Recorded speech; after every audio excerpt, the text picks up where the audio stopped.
Les membres de cette assemblée m'ont fait confiance et c'est sur la base de ce que j'ai proposé que je suis en train de travailler. Rien d'autre. Je ne fais pas plus et je ne fais pas moins. Donc, très souvent, quand les gens portent leur critique, je dis, mais le 11 décembre 2021, quand on regardait, je dirais 99% des Camerounais jubilaient sur cette victoire-là. Et aujourd'hui, les mêmes 99% de personnes jubilent.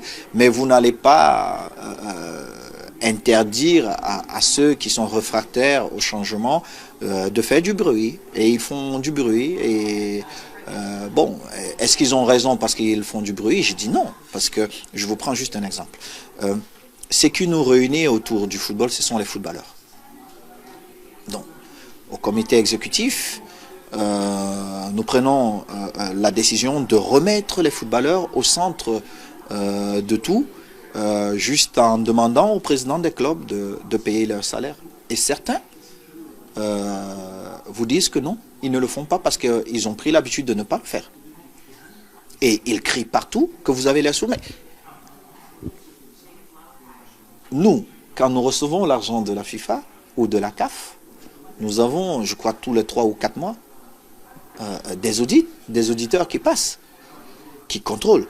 Alors, si nous devons sortir l'argent qui appartient aux footballeurs, il faut bien qu'on justifie cet argent.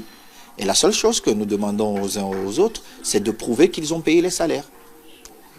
Mais c'est pas sorcier.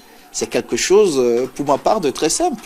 Parce que nous sommes passés, je crois, de 10 ou 12 millions qu'ils avaient à l'époque, et quand on payait encore à 48 millions de francs CFA, et c'est beaucoup d'argent pour la Fédération camerounaise de football, pour les équipes de l'élite One.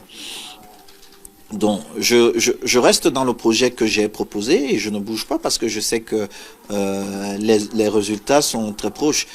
D'autres nous ont reproché, oui, mais vous n'avez pas gagné des tournois. Je dis, ben, le Cameroun, nous avons eu beaucoup de chance de gagner, mais je ne souhaite pas être parmi les dirigeants camerounais qui voient les équipes nationales faire 10 ans sans gagner, ou de voir nos équipes nationales gagner avec des joueurs qui jouent en U17 avec 25 ans.